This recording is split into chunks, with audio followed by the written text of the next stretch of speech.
Hey everyone, you made it to our show, Oak Road Diaries. It's a podcast where we get to take a journey into the lives of different experts and we get to explore their roots and their own self-care practices. In each episode, we dive deep into their personal philosophies, daily rituals, and transformative experiences from their lives, which offer all of us valuable insights and practical tips for our own well-being. Join us as we uncover the wisdom behind intentional living, one story at a time.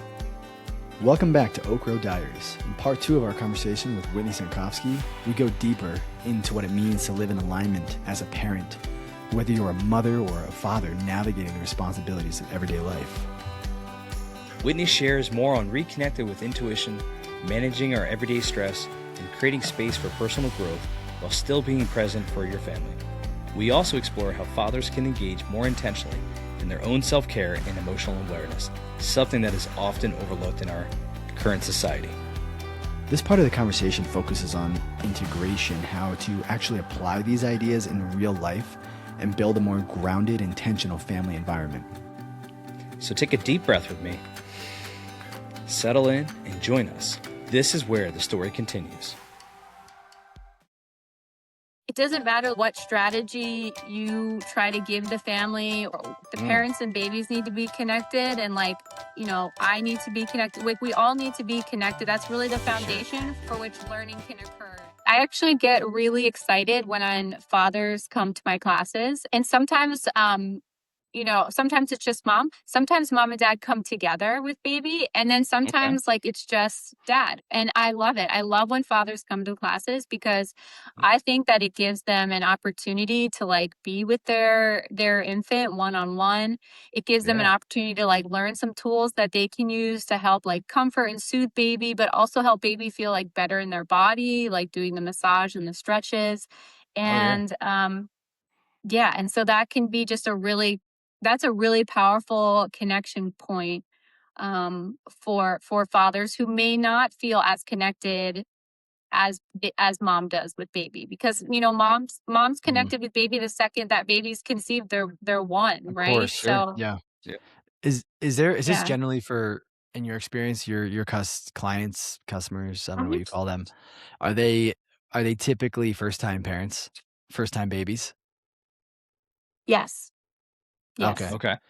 And Do you they have generally do you learn have from recurring that? parents that come through? Yeah, Oh, like when sorry, they have Karen. baby. No, that's okay, yeah, 'cause I'm just thinking, I could totally see this for first time, eager beaver Yeah. parents, Yeah. right? Mhm. But then Yep. are they generally taking the learnings from this and then applying it to subsequent, children? Is that what you're seeing? Yeah, I mean, but the spirit experience is different. It can be different, based on the next child could be a totally different baby, and so Right. you can take everything learned in these classes and apply it as soon as you go home. That's another beautiful piece of it, Right. and apply it to future children. But I find that parents are actually really excited to have their second or third baby because they're excited to come back to class. Well, yeah, especially because that kid, Yeah. like you said, you don't know that kid's going to adjust and move differently. Is going to Yeah. behave very differently than your other one. So perhaps those tools for the first one won't be the same as the third one or something. hmm What is the age group of your classes that you do? So I usually suggest that babies can start coming around 8 weeks. And the Okay. only reason that I say that is because I think it's important to give just baby and family time to adjust Hmm. to life on earth, And just right? basically, yeah, just a life. Yeah, just life in general. And for Right. baby, life on earth, everything is new for them. All the sounds, the smells, and sometimes they can be a little bit sensitive to touch. Like touch is new to them as well, right? I Sure. mean, Yep. they've been having some sort of touch interaction while they're in the womb, but when when babies are actually born and when they're here, they're very sensitive. All their whole system is just turning online, right? And they're Right. very sensitive. And so I just usually say 8 weeks just to give them an opportunity to kind of adjust to And to oral wake up. conform. I mean, my youngest daughter, I mean, I felt like she slept for the first 3 months. Like, Yeah. she just wasn't, They like, get into the world, so, yeah, just, that's their sometimes it job. Well, needs a new yeah, and kickstart. then it's the opposite now. So what's It's definitely the opposite, my god. well, let's talk about Sam, let's use your example if you don't mind. Yeah, please, because I With need the some help, 2 Whitney. Yeah. well, and why don't you speak to it a little bit better than me? Your Yep. 2 daughters and kind of the situation with sleeping, right? I think parents are gonna have issues like this, Whitney, and Yeah. fill in the blank other issues, but love to Mhm. talk about the bridge between issue and Mhm. hopefully finding a resolution and how what you're teaching, can serve as that bridge. Yeah. So the first was the digestive issues, right? Like, babies Mhm. all have their digestive stuff that, and some of them Mhm. far end of the spectrum. Our daughter, like no one else, like our other 2 kids, every night we had to just massage her stomach, kick her Mhm. legs, all those Mhm. things, to gripe water. I mean, for a Yeah. solid 4 hours straight, like, it was exhausting. So Right. had we found you, had we, started doing things more, what is potential some tools, if someone's listening to this right now, or even perhaps if I have my, my daughter, my youngest daughter now is turning, she's about 18 months right now. So she doesn't have any digestive issues, but sleeping for sure. Mhm. Perhaps there's digestive stuff going on there, or massaging, or yoga, Yeah. to help with that sleep issues. Like, I mean, I'm not even kidding. The inconsistencies with the sleeping is, oh man, it is. It's We go to bed at nighttime, sometimes 7, other times 2 a.m. Like, it just mhm. no naps. Yeah, We need it's some hard. tools of getting them nice and calm. It's hard. I mean, for in regards to sleep, like, and I'm sure you guys are doing a lot of this already, but like building that routine, Sure. building that bedtime routine, having like that predictability is really important for babies. Um, and and then just kind of like exploring into like what is it that maybe is preventing baby from sleep. Like it could be the digestive issues, right? Mhm. Could be digestive issues. It could be like sleep environment. It could be this baby not feeling comfortable in their body. Like there's Mm. so many things that go into play for sleep, Oh, which I yeah. think it's really you have to explore like all the avenues. You have to. You For really have sure. to. One thing we Because haven't really done much with is baby yoga. Massaging mhm, for sure, all those, like, yeah. routine setting things, not doing the naps too late into the day. Mhm, Obviously watching what they're eating, all those things for sure, but yeah. we're looking for that, "All right, we found Mhm, that golden ticket of yeah. this is what we're gonna do every night," and they're humans, right? Humans are not going to be the same every day. We all know that. We're Mhm, different behaviors every day. One day is really good, other day is not. So, yeah. in the beginning time, though, the digestive stuff, I think it would've been really cool to come to one of the classes just to learn, the yoga positions of, having them move around and changing the way the bodies move. Yeah, because babies are so sedentary, right? Because Yep. especially when they're not crawling yet, they spend like a majority of their time like on their back or on their belly. And so that's why the movement piece is so important, like the baby yoga and also the massage, but the baby yoga in particular, because babies are so sedentary. And so when they are eating a lot of the times, like sometimes that milk just sits Mm. in their belly. And you know how like if we as adults, like if we eat a heavy meal and we go on a walk like after dinner, it helps us feel lighter. It helps our digestive Right. system to like activate, and our metabolism speeds up. And like babies don't have that ability. And so with the baby yoga, it's really great for babies to kind of be able to help. We can help our babies to move their bodies, which will Mhm. help to support that digestive system. And also babies spend a lot of time like in containers now, like in like car seats or Oh, yeah. like swings or walkers or I forgot those little chairs. And Yeah. so, yeah, and so for babies like who do spend time, in restrained like that, they need a little extra help to kind of release some of their body, help them open back up. And when the body is open, um, and babies feel more comfortable and more balanced in their body, then they do sleep better, they do digest better, they do feed better. like Yeah. all the outcomes for baby like suddenly and dramatically actually like improve.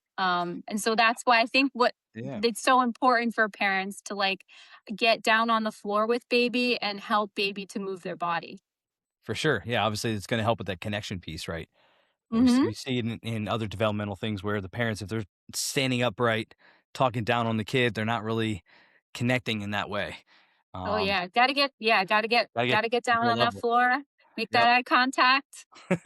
That's where it So, all starts. moms and dads, it's just a different way of parenting with that. Dads, especially the modern dad, we're definitely getting down more on their level, but the old dads were like, "Hey, go do this," as they Because I sat in a said so. chair Mhm. or Yeah. yeah, because I said so, Yeah, I'm your father.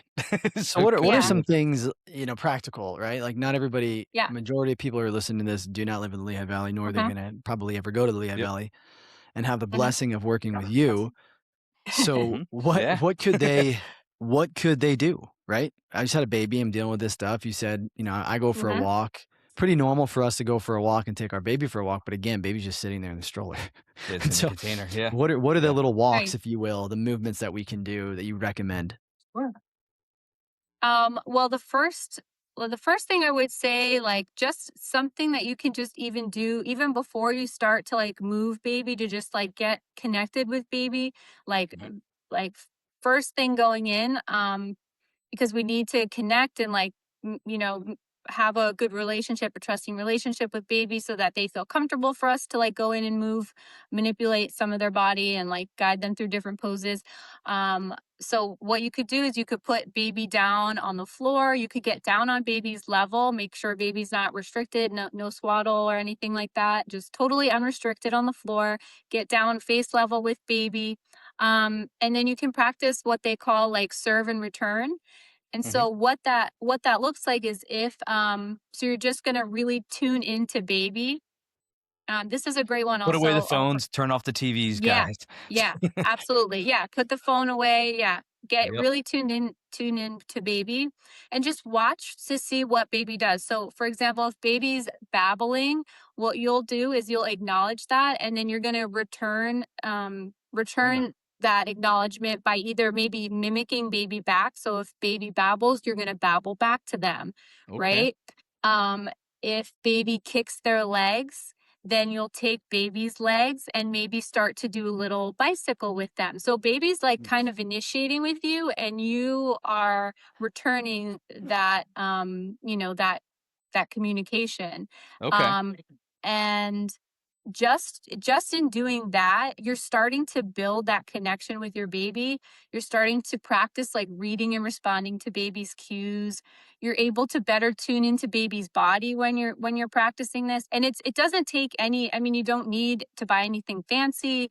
You No, just yeah. literally it is one of the easiest and most effective things that you can do is literally just to get down on the floor with baby. Um, and just kind of start to notice what baby's doing and then acknowledge that and return that communication intent. Yeah, it's like on a daily basis, right? I'm putting myself Mhm, into as you're speaking about this. Jared, mhm. when you come home, right? The kids are there, you come home. Yeah. The first thing that comes to your brain, man, what's on your brain? Dude, I mean, well, it's different now. My kids aren't babies, right? So Yeah. my kids are Yeah. active and they're doing their own thing. So that being said, it's not. It's still a kid. There's still something else. First thing that's on my mind, honestly, is like if you didn't get a gap to just kind of breathe before work was done, it's like I just don't Mhm, want nothing to do with you guys right now. Like I don't want. I Well, want. especially because you work from home a lot of the times, right? So you do have no Well, you're gap asking. Yeah, you're asking for me what's my sure. first mhm, thing. My first thing is like I need to make sure that when I'm done, if you will, working or the large chunk of my work for the day, if that's done and before the kids, and then the kids are home and before I then introduce myself into that world with them in those moments, Hmm. mhm, I have found that if I don't take time to just unplug for a second, and again, if I'm working from home or maybe it's mhm, a drive home or whatever, then I don't show up for them. I show up poorly. Like I'm still stressed or I still am or whatever it may be from work. And all they want to do is Oh love yeah. and like hang out and everything else. And it's like I just can't mhm, show up for them. I'm at and I'm thinking back to when they were babies, it's similar for sure. It's a little less because they're more just kind of goo gooing, it's just kind of they're just chilling. Now it's they're Yeah. more kind of, I would say, I want to use the word demanding, but they're just more, they want to interact Mhm, more.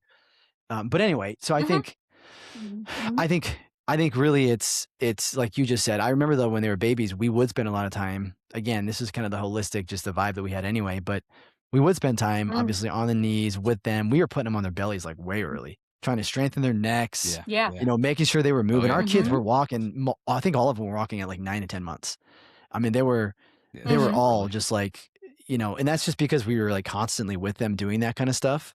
I think maybe one of yeah, them was like 10 or 11 months, but, and again, that's simply just, I think it's just because we were very active with them doing that. We made sure they were on their bellies. We made sure they were crawling and, mhm, sure they cry right away, but then they get through that and they figure it out. And then they would just want to be curious and we'd hold them up, so they can hold themselves. And then I think that's why, but I don't know. I don't know if that, Yeah, activating their muscles and getting their bodies moving that they're not really mhm. used to. So yeah. that Yeah. was a good answer, man. Yeah, because I think it's stressful as a parent just in general because we're on to the next task. So what we're talking about here That's is right. being very intentional with parenthood, right? Very Correct. very Yeah. intentional with our development of our kids. Mhm, I mean, I argue that every age, no matter what age they're at, is very pivotal of their growth. mhm, They can understand, and they can incorporate what you're trying to teach them at different ages, but that early age, each kid you try to do better with. mhm. The first Yeah, kid, it's your first one. The second one, you're like, all right, I got it. yeah, Sometimes, fortunate, you have back to back. You're like, oh crap, I just got it. Now I got to figure this out with the other one. yeah. And Some it do. is Yeah. it is a the parents out there that have back to kids. My hat goes off to them, but Yeah. Yeah, well, the beautiful thing about this is it's like, it's only takes like if you have 5 minutes to yeah, connect with your child, like, you know what I mean? After you get home from work, you take some time to disconnect so that you can reconnect with your family, the 100%. disconnect to reconnect, Yeah. which is great. And then after that, yeah, it only takes like a couple minutes. Like, if you have 5 minutes to spare to like get down and connect with baby, like, that's huge. That's yep. huge. Just, Yeah, 5 you minutes know, to them, they don't know. They don't know what time frame is, so you're sitting down, even though if you just rush right in and they say, "Hey, can you come play with me?" My answer is always gonna be yes, hmm because I understand that anytime you say no, that's just layering upon whatever trauma that they have built in their subconscious. So it's, yeah, "All right, yep, daddy will play with you," and 2 minutes goes by, they have no idea. All right, I slowly get up, and then they're good, they're happy. Then we yeah. come back and we reconnect in that way. Um hmm I think that's a I good I point think though. this You is just, fascinating. Yeah. what's a good point there is we always think, at least me, I say we, but and I'm sure a lot of people think, but we just think like, hey, can you just come hang out or come play or whatever? It doesn't have to like always be in an insanely long, extended period of time.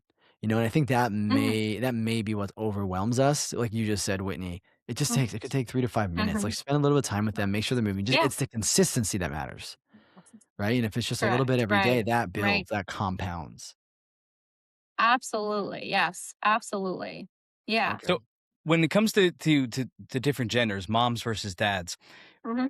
the natural tendencies for that connection with moms, in any of your classes, do you find that you see that there's more connection with the dads in the baby massages or the yogas when the couples do come in? Do you find any difference? Like, wow, that's interesting. Or is it more Yes. of the assumption? I would say that I do notice, and even just in my work going into the homes, working in early intervention, I do notice that a lot of times when babies might be having a challenging moment, I think like the first instinct for mom, because they're like programmed, right, to do this, Mhm, is just to like be the first one to like react and mhm.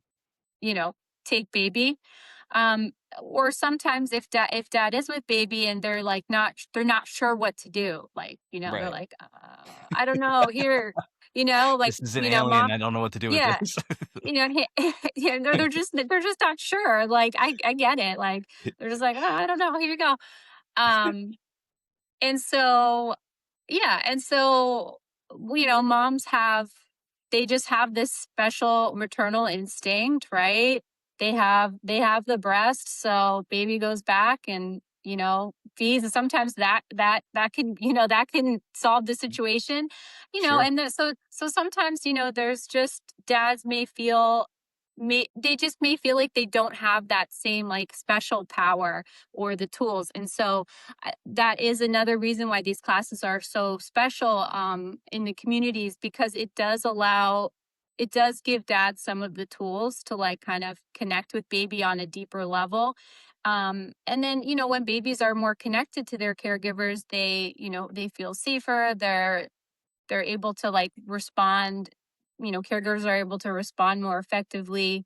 Mm. um and I teach, parents for digestion. Like, I actually teach parents like how to put their hands on baby's tummy, just kind of feeling into that tummy and gauging like, oh, it's a little bit hard here, oh, I feel some air bubbles. And so like that's really helpful for dad, to Oh, be for able to sure. just Yeah. like, hey, let's assess baby's belly, let's see what's going on in there. It's like, oh yeah, I kind of do feel this does feel a little bit hard. Baby suffering from some constipation. And maybe it sounds so simple, but if you're not, oh, aware to do that, or if you haven't, ever been shown that before, it's a Yeah. missed, yeah, I it's a think that's missed incredible, man. opportunity.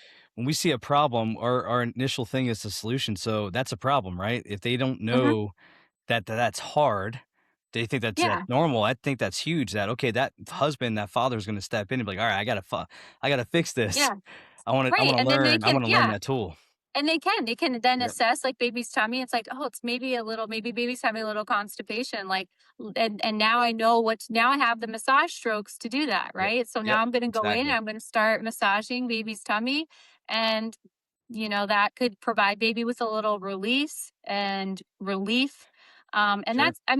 that's a perfect example of like a tool that then moms and dads can then go use with their baby, and it's Or at super the very effective. least, a reason. Okay, if you were on the teetering on the fence guys out here, like I'm not gonna go to that class. That's too, whatever it is. But this is a real reason of coming, of going to learn this Mhm. tool because your spouse is trying to entrust or is trying to trust you with being able Yeah. to help take care of it. If you don't know how to, she doesn't know how to. You guys can come together and come to one of your classes to learn that tool, which I think it's a powerful thing.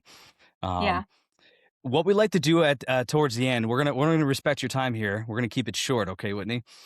Okay. We like to kind of go a little bit deeper. Like, are there any books that you're reading right now? Are you reading any Ooh, development books, any fun books, um, anything particular to I Mama Aura? yes. Well, I just